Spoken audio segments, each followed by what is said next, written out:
Welcome to Solar Insiders, a podcast reporting on the people, technologies and policies shaping the world's biggest energy source. Presented by Sophie Woodroofe, the editor of Renew Economy and One Step Off the Grid, and Rachel Williamson, senior reporter at Renew Economy. Solar Insiders is proudly brought to you by Pylon, the essential solar design tool to grow your solar business with quick and effortless proposals that will impress your customers. And Goodwe, the global solar inverter and energy storage company behind the all-in-one ESA battery system, who are proud to work with Australian cricketer and Goodwe ambassador Alex Carey.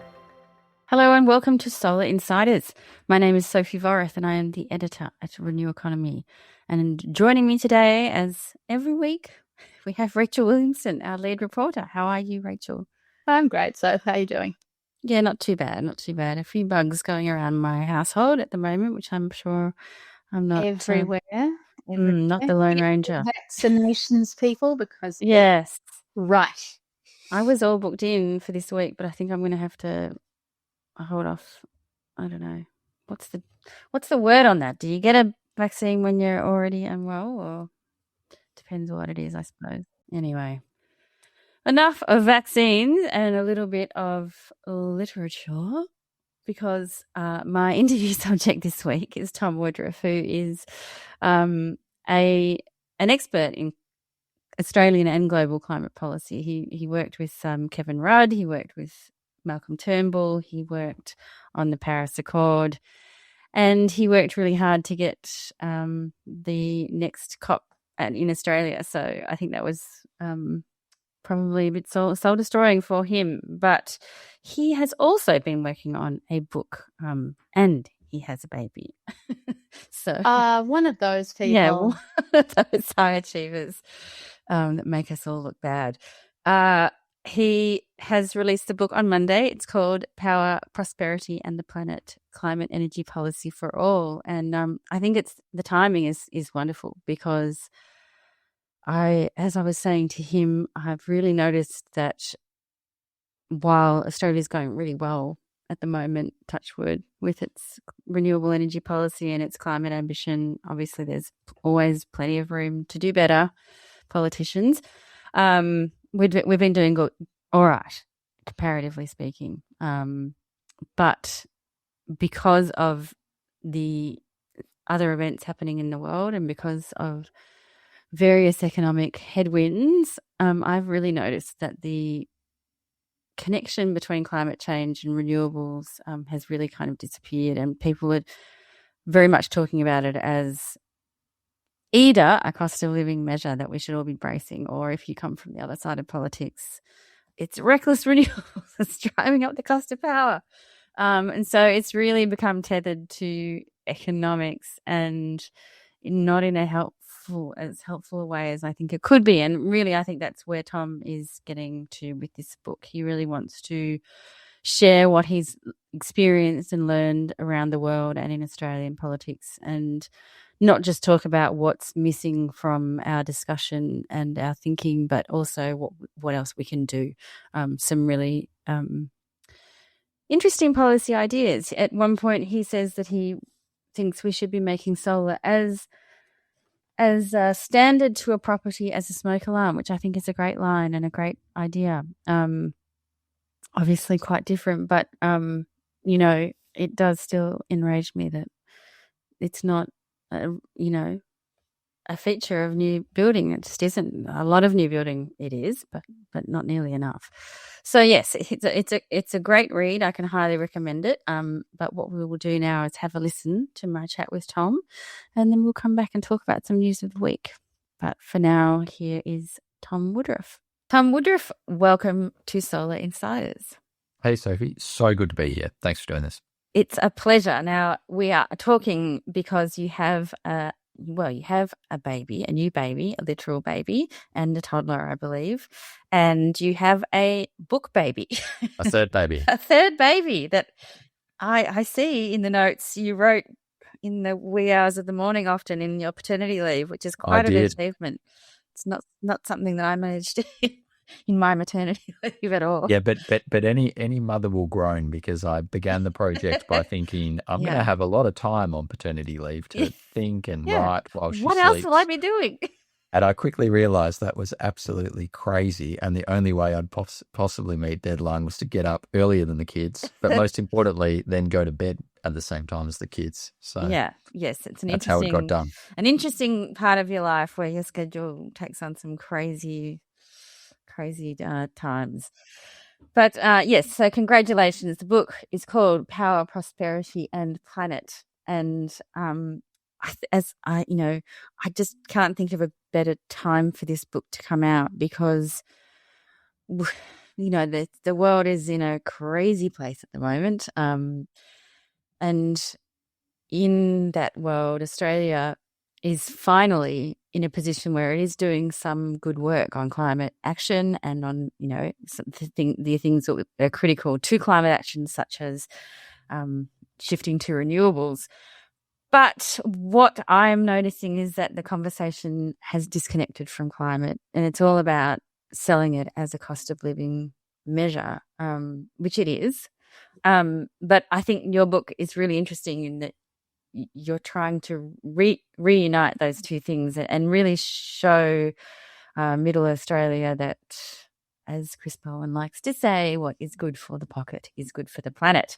And just to because unfortunately, I guess one of the persistent political themes from one side of politics is that is not true, is that the shift to renewables is pushing power prices up, and it's for rich people only, and that leaves people behind. So yes, I think this is an amazing book, and it's filled with your own personal experiences, including your extensive policy work, both with Australian governments. I think you worked with Kevin Rudd, and with Malcolm Turnbull, and then in UN policy as well, with Christiana Figueres, who is a legend. And so you have plenty to bring to this discussion, and the book, I highly recommend reading it. I thought what we might do is just start from the start, which is for you, I suppose, part of your journey into being interested in renewable energy. I guess you were a teenager when it started for you. Talk to us about that, where you lived in regional Victoria. So I was very lucky to grow up in a part of the world where I've just moved back to, actually, from overseas, which is in the Macedon Ranges in country Victoria. And I write in the book about how really I think my personal energy journey probably began when I was about 7 years old, when we moved from a town called Woodend, which a lot of people will know, to a town even further away from the city called Castlemaine or Malden, which is where my family purchased a farm, but an old farm that wasn't being used anymore. What was interesting, though, about the farm was it was completely surrounded by state forest. So even though we weren't geographically hugely isolated from civilization, we were isolated from the energy grid in a very real sense. And of course, mowing down that state forest to install poles and wires was both not environmentally friendly nor hip pocket friendly to a small kind of middle class, if you will, family like mine. So our solution was we had a diesel generator, which was an absolute gas guzzler. We went through about 2,000 litres of diesel a year, largely just to power the lights and the bare essentials, because it didn't have a huge amount of capacity. And we learned very quickly what you could have on and what you couldn't have on, including at the same time. But the thing that really then changed our lives in a way, so to speak, was when I was about 16, I think. The Howard government, in fact, introduced a subsidy for solar power. And for the first time for our family, economically, the technology came within reach. So it was still expensive, but it was about 20% of their outlay they could spend. And they installed 990 watts of solar, which anyone who knows anything about solar power listening to this podcast will think that is a teeny tiny amount. Tiny, yeah. Which it is, and it was, because it's still the same unit that they've got operating today. Oh, So So now, what an but endorsement of solar that is. yeah. So look, we were obviously one of the first, I think, therefore in Australia. But this is a point that I say in the book is certainly not lost on so many people in terms of the transformational capability, whether it's for access, as it was in our case, or perhaps more pointedly for most people these days in terms of price. So it was a really early lesson in kind of energy literacy, which has always stayed with me. And the importance of policy. Absolutely. Yeah. Interventions, well targeted, well designed, will help people to move, irrespective of their views on climate. And that's a really important point to make, because I think a lot of people forget, especially with some of the griping from the opposition at the moment, that does target even the rooftop solar subsidy, but certainly has been having a go at the home battery subsidy, and there's a bit of collective amnesia there, because it was the coalition government that brought it in, and then obviously the hugely successful small-scale renewable energy scheme, the SRES, which has been an enormous success and has been supported by successive governments on both sides. And I don't think there'd be any politician, if you got them sitting across from a desk from you, would be denying that the success that has had. But how do we break through some of that political messaging that must be so confusing to people, to hear that the reason why your bills have gone up is because we're of the Labor government's reckless renewables. We often hear that. How do we answer that conundrum in people's minds? Yeah, I really think part of the answer, I don't think all of the answer, but I think part of the answer lays in us as a sector, as a community, as advocates, really meeting people where they are. And I think too often, and frankly, this book for me was actually a serious intellectual exercise, as well as a bit of a cathartic exercise after we lost the rights to host COP31 last year, which I worked very heavily on, where, as someone who'd spent the last 15 years working very much in international policy making on climate and energy, I actually had a couple of moments where it really had come home to me that that's all important. Paris Agreement's important. Net zero is important. But actually, if you can't talk about this transition and demonstrate this transition in a way that works for everyone here and now, we're never going to be successful in growing that circle of people. So what I try to do in the book is I say, well, look, there's kind of three big arguments as I see them that we often come back to. One is sort of why we need to have this transition to renewables and get to net zero and decarbonize our energy grid. The second is, what are we going to do in terms of our exports, which obviously a large amount of them come from fossil fuels in terms of our export revenue, which is kind of the superpower thesis that Ross Garnaut's been so integral to. And the third is sort of, well, what are we going to do to actually play our part in protecting the planet, but more especially building our own resilience, particularly in the face of things like insurance coverage falling through for so many Australians right now. We need a really good solution to those sort of challenges. And I wanted to sort of think, well, first of all, if we turn this on its head, so instead of thinking from the top down about what we're trying to do, if we thought about it from the bottom up, what are the challenges in people's everyday lives with respect to these three items? How would we frame those transitions? B, how would we advocate and sell those transitions? But also, how would we design policies that support that? And I think that the answer, in doing all of that, the answer very much does lie ultimately in a lot of the policy design, because as we see through things like cheaper home batteries, as we see through things like the solar share offer, both of which, I talk about in the book, they're both phenomenal programs, because the policy design has been so good at nailing what people are looking for here and now, which is, to your point, cost of living relief, doing it in a way that isn't about ideology or and all the rest of it, or politics, and being able to demonstrate immediately the benefits of that, not selling them a vision that in 10 years this will pay off, or in 20 years we need to do this because our exports are going to fall off a cliff. But being able to show them right now, this is the benefit of this transition, either for you individually or collectively. Yeah, and say we understand that you're hurting, and here's something that can help right this minute. Yeah. There's a line from your book which where you talk about making solar as standard to a property as a smoke alarm, which I think is a great line. And to me, it's of eternal frustration that I still see new houses being built without solar, and everywhere in my, I would say probably middle to upper middle neighborhood that has all the resources to install it. It's infuriating.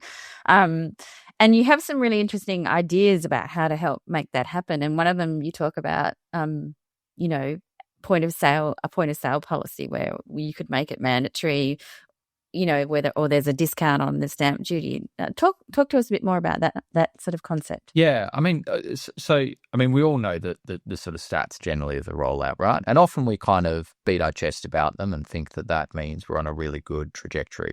4 million Australian homes have solar, 10 million Australians are going to sleep each night under solar panels, highest per capita penetration in the world. And by the way, cheap home batteries means that 10% of battery capacity installed last month was in Australia alone, which is pretty incredible. Extraordinary. Yeah. What really struck me, though, when I was thinking about this book was that, and I say this as someone that's never owned a house, but is actively trying to buy a house right now, but the benefits of that are very heavily concentrated in people that own homes and frankly, in owner-occupied homes.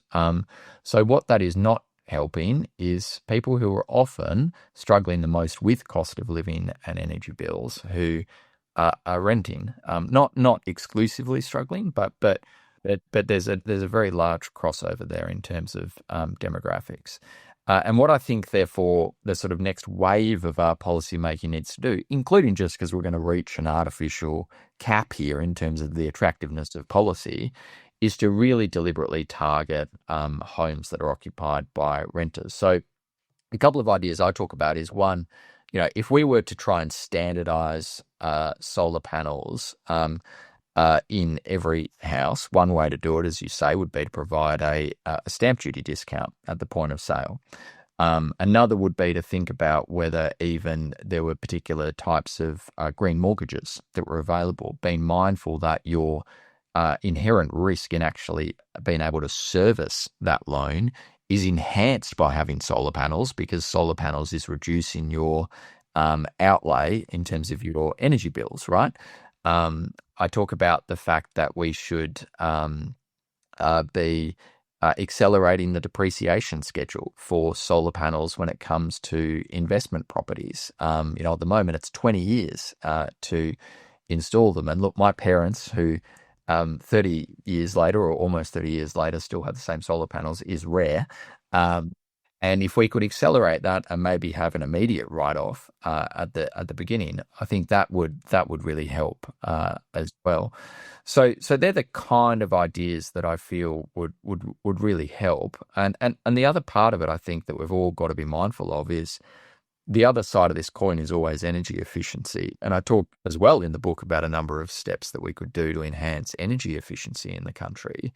But the reality is that the people who are already practicing often the strongest, most stringent energy efficiency measures are precisely those who are struggling with the cost of living, and who in a lot of cases are therefore also, or not therefore, but who are often also renters.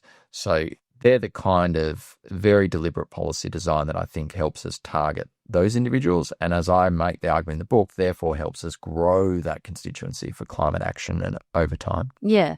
And I think it's equally important, for that message, as you say, to make sure that people aren't being left behind, and therefore we don't get this weird divide where people start associating renewable energy with a sphere of living that is outside of their reach, kind of thing, which I think is, all of these policies tend to have, they're never going to be perfect. They're always going to have something that, and I think the rooftop solar subsidy, for example, was amazing, but, we reached a point in the last 5 5 years or so, where we realized, well, now we've got a whole lot of solar on the grid, and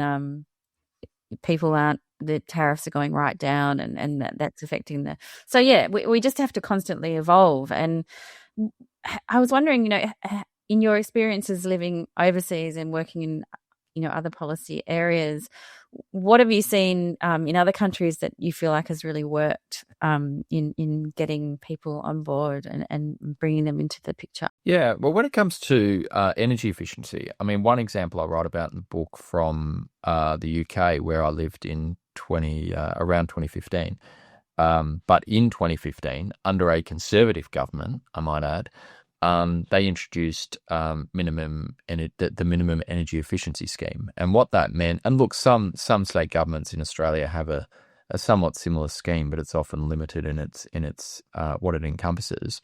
But the UK scheme effectively meant that if you wanted to rent out a house in the UK, and bear in mind, the UK's housing stock is dreadfully insulated. Anyone that's lived in the UK will know that most of the houses are cold, dark, and damp. You had to meet certain benchmarks in terms of your energy efficiency measures, and often for a lot of people that meant improving the stock that they were renting out. And you were literally graded, as you are in school, on an A to F scale, and anything that was an E or an F, you weren't able to rent out. So I think that has been a really good model. That's the kind of thing that we would really benefit from thinking about here more so as well. Yeah, and I think we have in Victoria, I think we've had some really good policies actually under Lily D'Ambrosio, and one of the more recent ones is putting more pressure on landlords. And that once a lease changes over, they have to meet certain standards with insulation and with draft proofing, which I think is fantastic. And I think for renters, you see so much feedback that a house might be advertised online, and what you see online is very different from what you see when you get there, and you see rising damp and mold in the carpet and windows with gaps where air's just rushing in and out. And really that should not be allowed. I mean, I think technically speaking it isn't allowed, but it's not being addressed. So yeah, I think it's a really interesting to keep seeing some of these policies, and there might be local government or state government or federal, and just saying, well, this is working. Let's look more into that, and lean into that and make it better. Yeah, I couldn't agree with you more. And look, building codes are a part of that as well. In terms of new homes, I mean, I've been really struck coming back to the country how little is double glazed, for example.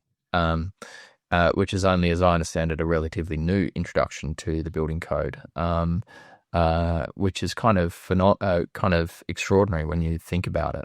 In a country like Australia, that we didn't 10 years ago have that in our codes. Yeah, it is extraordinary, and I don't think Australia is much better than the UK. I mean, I know a lot of people from Ireland and Scotland live here and say they've never been colder in their lives, because I think we have that great variability in our weather, and unfortunately we tend to cater for the warmer times rather than the colder. I think Melbourne, you definitely feel that. I do have double glazing, and it's made an enormous difference. Yeah. And often, the other thing that's worth saying on all of that is forcing people to do this stuff. Forcing is not the right word, because really it's about incentivizing. My point is, they'll, even if you mandate it at a point of sale of a property, you're still going to have some carve outs, right? There's still going to be people who that won't work for. But a couple of points. One is the reason that's a really interesting point to think about by way of a policy intervention point is because the greatest capital event for most people in their lives is when they sell a house. So the most opportunity you've probably got to put into installing solar and ideally a battery, or improving the energy efficiency of your homes at that point. The second point is often the cost of doing that, by the way, is cheaper than you would pay the real estate agent. If you've got $1 million property, cost of installing solar is cheaper than you're often going to pay the real estate agent. Third of all, unlike the real estate agent, probably, the cost of installing it is going to actually deliver you more return on investment. And I point to, Domain. Domain have done some really good research on this last year where, they talk about often it generating a 10% increase in terms of your house price if you've installed solar and have got energy efficiency measures in place. I feel that right now as someone that's got a particular penchant for trying to find a house with double glazing and ideally solar and a battery already there. But the other point as well is sometimes it's far beyond 10% increase. I mean, they cite in their report, and I cite in the book, there's an example of a property they talk about where I think it's a $15,000 investment resulted in $140,000 more than they were predicting for that property, or controlling for obviously other variability. So, it makes economic sense at that point. It's not as expensive often as you would think compared to other costs you have at that point. And it's often your most flexible moment to actually do something like this in terms of available capital. Yeah, absolutely. And, when, like you say, when you're spending that amount of money, adding a little bit to the mortgage that will actually mean it's easier for you to pay that mortgage off. Exactly. It makes total sense. And I think banks could probably work a bit harder at that as well. But that's a whole nother discussion. I was just going to, I know that you're talking about bottom up, and that I definitely agree. We need to bring people along. But I'm interested to hear from you because you do a lot of work with Smart Energy Council as well, who have been amazing advocates. And really when we talk about how well this home battery policy is designed, it's really come a lot down to the extraordinary work that the SEC did, and working with governments and really patiently putting in the hours explaining what it is the industry needs, what it is people need, et cetera, et cetera. But I just wonder how important it is that we start to have both sides of politics on the same page on these things. I mean, how do you find it personally frustrating that, that we are still seeming to default back to these climate wars and this sort of, with the Liberal Party dumping net zero? And I hear you on that it's a harder thing to sell to people, but how important is it that we, have a consistent message? Yeah, I mean, first of all, on the Smart Energy Council, you're really right to point to that. And I can say this as someone who's a fellow with them, so I'm not in the internal wheelhouse, if you will. What they've done on cheaper home batteries is extraordinary. I think it started, in fact, really as a program design, as an SEC proposal. Titans of the sector like John Grimes, who's about to step down from that role, and Wayne Smith, who was there for a long time, and David McElrea and Nigel Morris and everyone else that's there now. They've done phenomenal work when it comes to cheaper home batteries. So full credit to them. In terms of the politics of it, a couple of thoughts. One is I think it's absolutely crackers politically that we are having a argy-bargy fight about even things like cheaper home batteries. Anyone that saw Insiders a few weeks ago when Andrew Hastie was on it, sort of inferring that would be something that if he was ever leader, he would want to kind of clamp down on, but without being able to provide any substantive basis for that was, I got to say, just odd. It reminds me a little bit, someone that spent a lot of time in the United States, including working in our embassy in Washington during the Biden administration and during the campaign period leading up to Trump. It reminds me a lot, actually, about the debate over there of the oddly named Inflation Reduction Act, which was really a piece of climate legislation in the United States. The biggest climate legislation that's existed anywhere in the world. But as it became kind of clearer and clearer that Trump was very much a possibility or likely to win at that election, it also became clear that there was a hell of a lot of Republican members of Congress who were actually very pro the IRA, and they were pro the IRA because it had injected huge amounts of money into their districts, disproportionately into Republican districts, by the way. And they hadn't. There wasn't just a vision; it was real. The money was happening. The projects were there were shovels in ground and projects underway. And I say it reminds me because I think that this is probably a classic political case where it might sound like a nice ideologically consistent soundbite to criticise a government program in that particular way, but I actually think, push come to shove, there would be quite significant pushback within the caucus on a program like this if there was to be any adjustment to it, just purely because clearly the Australian people love it. 250,000 Australian homes have now benefited from this program in 9 months, 8 months. It's extraordinary. And in the face of a cost of living crisis, why would you remove a cost of living measure, which exactly that is? Now, on the broader point about the politics, I think that part of the reason that I say that I think it's really important that we can grow this constituency for climate action is I think we can never rest on our laurels. I think at the last election, which I was back in the country for, in many ways we were lucky, and when I say we, I mean those who are a friend of this transition. We were lucky in a way that we were able to avoid this crazy idea around nuclear power. But we were really lucky insofar, as I say in the book, that I think that it was so out there, it was so disconnected from any immediate relief that it could provide, insofar as none of this stuff was going to be online for at least a decade, that people actually had dismissed it. Now, there was also some very good work that was done around how much that would cost, which brought that home to roost. But my point is that I think the opposition missed the mark. Now, when they don't miss the mark and they're able to really effectively weaponise climate as working contrary to the cost of living, as I think we particularly saw under Abbott's leadership, then frankly we often suffer. And I think we often suffer because we feel like our moralistic arguments, our arguments about how this will be economically beneficial in the future rather than now, are often they don't cut it. And the polling confirms that. Really, this transition should be seen as the other side of the coin to the cost of living crisis. But actually, for a lot of people, it's not. It's seen as a completely separate agenda item. And in the face of cost of living, it will fall away as a priority.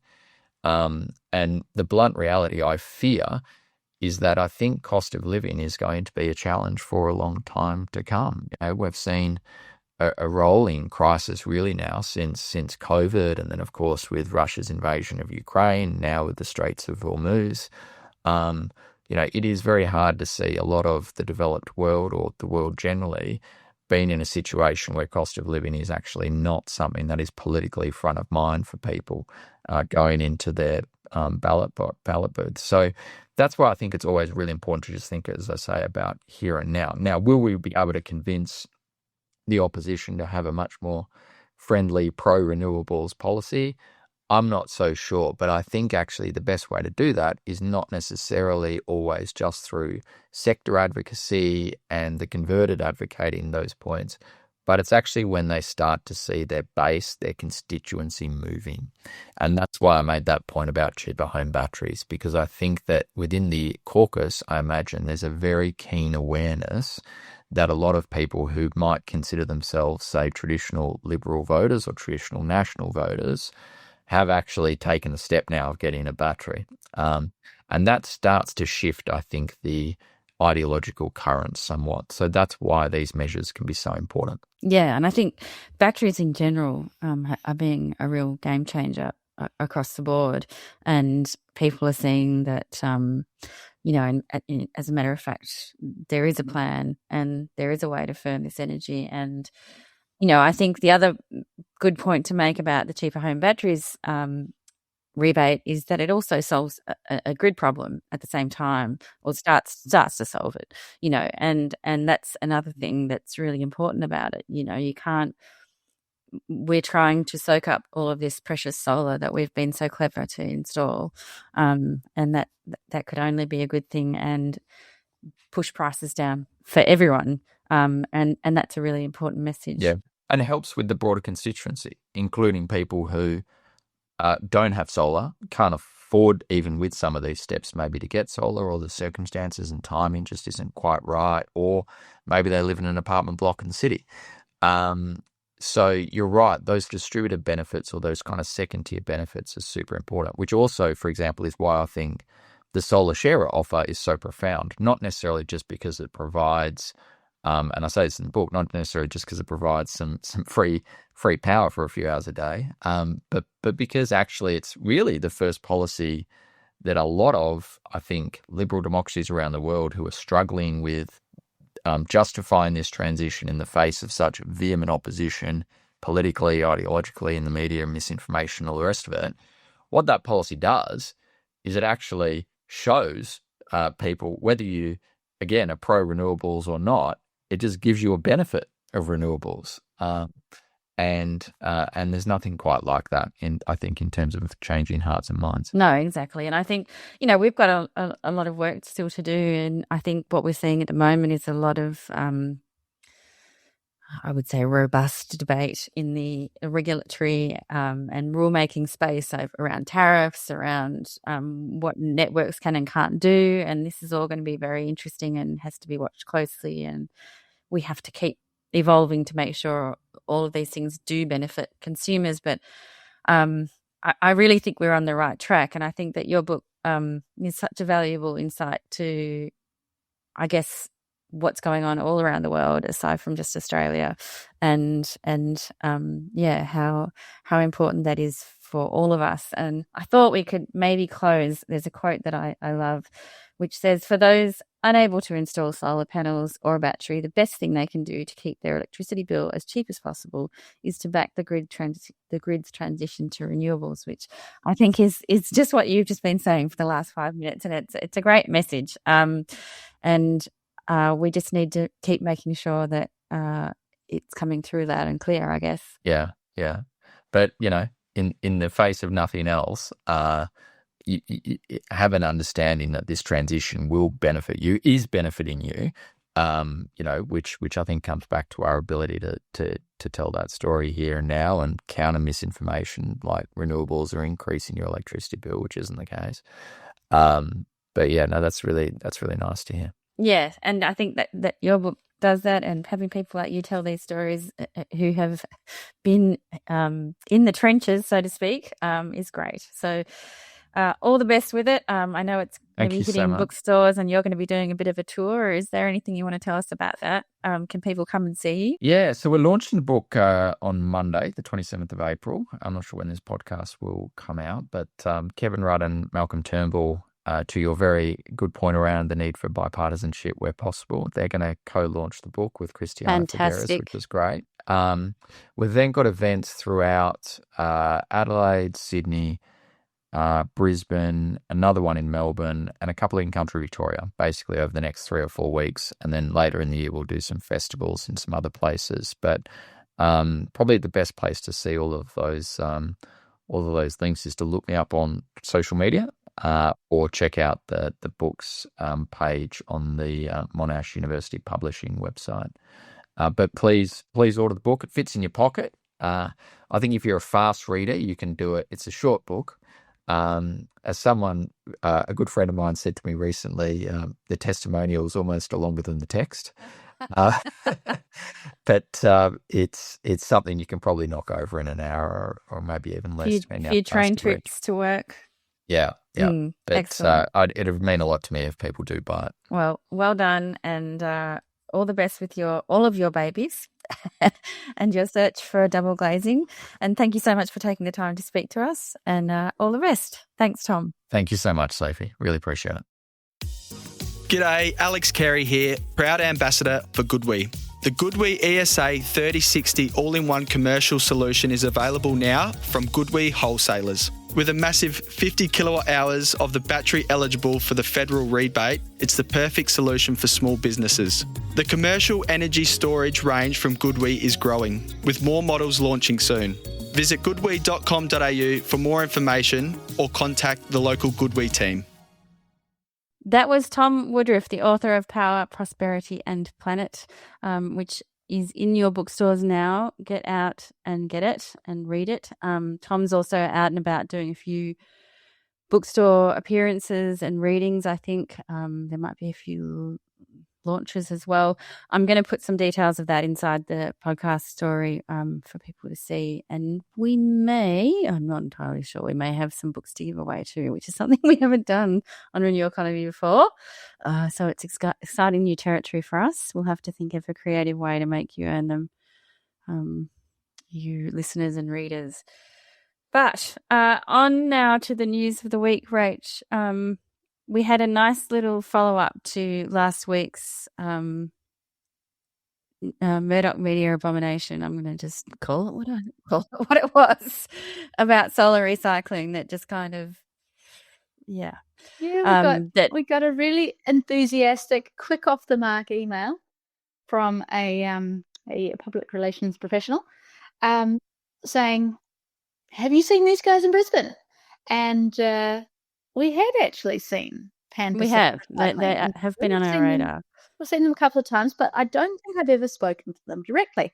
And yesterday, I had a very long phone chat with John Hill, who's the co-founder, and very enthusiastic about the technology that they've created, which doesn't just mash up solar panels and turn them into asphalt or black concrete mass, which John is vehemently opposed to.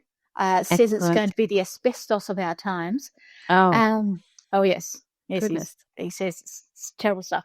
But they have this the system where they can basically strip a solar panel of all of its good bits and separate it all out into clean buckets of individual material in about 45 seconds.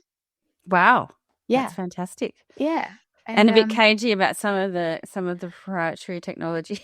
A little bit cagey. The whole parts of it are patented, and then other parts are intellectually protected. So there's a lot of trade secrets going on there. But he was very kind, and often people, when something is a trade secret, they'll just say, "Oh, I can't talk to you about that at all." But he was very generous with saying, "Oh, this is the broad brushstrokes of how it works," which I think people will find very, very interesting. Yeah. And just to recap a little bit, one of the reasons I got in touch is because of some of the lines, the unfortunate quote lines that the reporter from The Australian got from our Shadow Energy Minister, Dan Tehan, who he said, and I quote, that this just shows solar is not renewable. That was one cracker. And the other cracker was these panels are made from things in China that are toxic and can't be recycled. So effectively saying that this industry that is starting here doesn't exist as a waste of time. Yeah, that we've championed. I don't think that was necessarily the message the article was trying to get across. But, there obviously are many, many difficulties with recycling solar, and they're very similar to the difficulties we have recycling everything under the sun. It's very hard. Just look at soft plastics. It's not easy. It needs government help. It's logistically, I think the most difficult thing is the logistics, not the actual creating the waste streams. I think getting the panels to the places and getting the stuff where it needs to go, that's the difficult part. Industry's onto it, government's onto it, and there are seven businesses that are giving it a red hot crack, and Pan Pacific is one of them. And it's actually got a bit more support than the soft plastics recycling. So it would probably be it's so much more valuable, I guess, when you think of it. Like, obviously, soft plastics is a huge problem, and I, for one, am super keen to see that one even remotely solved. But yes, what you have in solar panel is a whole bunch of resources that on their own are very valuable, becoming quite scarce, and critical to the sustainability of so many industries, not just renewable energy, which is an important point to make. I think there's so many good things in them, and you mentioned in your great article today, which everyone should have a read of, that copper and silver are some of the really good ones. And antimony. And antimony, which is a kind of a newish one on the radar for me, at least, because I hadn't really heard of it. And it's an interesting one because I don't know how I feel about it, but it's mostly used a lot for weapons making, which is why we currently have, apparently, I hear rumors that we have a delegation from the US here at the moment trying to sort out how it can get its hands on our upcycled alimony stream. So that's actually, in red hot demand. All of these things are in red hot demand, to be honest. Glass, silicon, silver, copper, all of it. So, but antimony, yes, for horrible reasons. And it's not just used. It's used for many, many things. But yes, that's one of the things. Yes, so I think that's a great thing to keep pointing out. And I think what disappointed industry about the article last week was just this sort of, almost seemed anti-business attitude. It's like, well, actually, hello, we're here trying to do it. And that is something that John said as helpful. Well. Because I said to him, you're based in Queensland. The Queensland government is trying to come across as, pro-business, pro-industry. How are you going there? And he was like, they see us as a Labor-supported industry and they're not being helpful. But you're a manufacturer, basically. Okay. I don't know whether we can, this is not a political issue. This is, this company is now making $5 million a year. Yeah. So it's from potentially, that's the other thing, potentially hugely lucrative, potentially a massive employer. We just need to get all the settings right, and in particular the logistics. And certainly we've written about this a lot. We've spoken to Darren from the Smart Energy Council, which has been instrumental in trying to get this up and running, about this too. It's something that finally now the current Labor government is doing something about it, and possibly needs to move a bit faster, but such are the wheels of policy that spin quite slowly at points. So yes, that was a very good article. I thought it was great. So if you have some time, have a read. And it's, as you say, it's great to speak to people who are out there doing it rather than hearing from us and from policymakers and whatever else. It's good to hear from people who are out amongst it. Now, on the subject of home batteries, cheaper home batteries, the big news this week is that the changes that have been much talked about to the settings of the battery rebate, they come in on Friday. So that is the 1st of May, and that's when the changes come in. So it's a slight change to the deeming rate, the factor of certificates that you can get for each usable kilowatt hour. That goes down a little bit, and that's something that was written into the rebate from the start. But the other changes are to quite big changes. So changes to how much of a discount you get depending on what size your battery is. So the minute it kind of gets over 14 kilowatt hours, you start to get far less of a discount. And this is because, as we have written before, people were going crazy. The demand was huge in so many ways, and people were like, I think in March, the average battery size that people were installing in March was 40 kilowatt hours. And that was the average. I think the average over the whole thing has been about 25, which is still really big. And you know what? I know people have put in batteries that size, brand new ones, and it was not expensive. Yeah. Well, they're that's paying. They would have been crazy not to have put in batteries of that size, given the rebate and for the price what it is. I have some opinions on that, but they're probably not. I agree. From a price point perspective. I don't know. It's a bit of false economy sometimes to go, well, I can afford it, so I'll get it. I don't. But I think for a lot of households, absolutely, especially if you have plans to further electrify and if you have plans to size everything up and you have a big house and everything else, for sure. But I think, Yeah, I think the message probably now is going to change a little bit. It's going to be a bit more about sizing to your need and to your solar system.